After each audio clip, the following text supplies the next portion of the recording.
Welcome to another District 75 AI tutorial. Today you will learn how to animate a character using Adobe Express. To access Adobe Express, first log on to TeachHub using your New York City Public Schools account.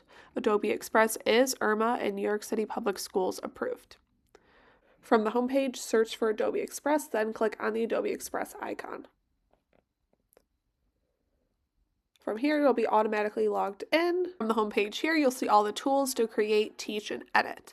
On the right-hand side, you'll notice that you are logged in with your New York City Public Schools account and also the generative AI credits that you have. You have a certain number of credits each month to use the generative AI features.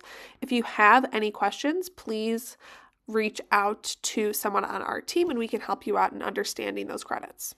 For today's tutorial, we're going to focus on the Animate a Character tool. Here you can see there are lots of options on the right-hand side to animate your character. There are all sorts of characters that look like people, as well as characters, animals, zodiac, all sorts of different options for your character. Sports, food, classroom, all sorts of options you can pick for your character. For mine, I'm using it for a science lesson, so I'm just going to pick the Earth. From here, I can go into backgrounds and review. Once again, lots of options here for backgrounds. You can see indoor, outdoor, park, doctor's office, space deck, lots of cool options here.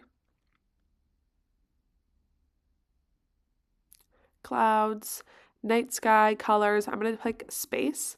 And then you can adjust the size. There's options for YouTube, Instagram, Facebook, all sorts of options. Nothing really targeted to academics, so I'm going to select the square option. And then from here, I can click record and record the text or the speech that I want to come out from my character. Up to 2 minutes to record. Once you're done, you can click the blue button and your animation will be ready for download.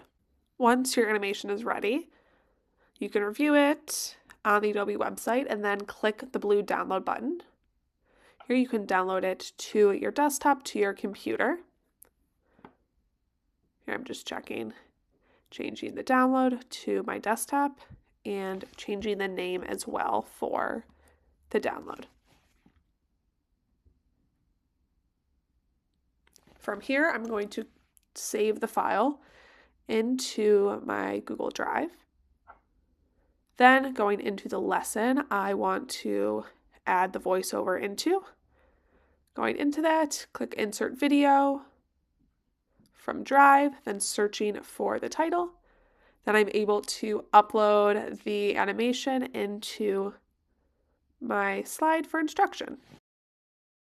It's important to note that as you begin to explore these tools and implement them in your instruction, that you are continuously reviewing the outputs and making adjustments to best meet your learners' needs and maintain integrity in your instruction. Use AI responsibly and consider the environmental impact. For more information or to provide feedback, please visit www.d75stem.com/AI. Thanks for watching.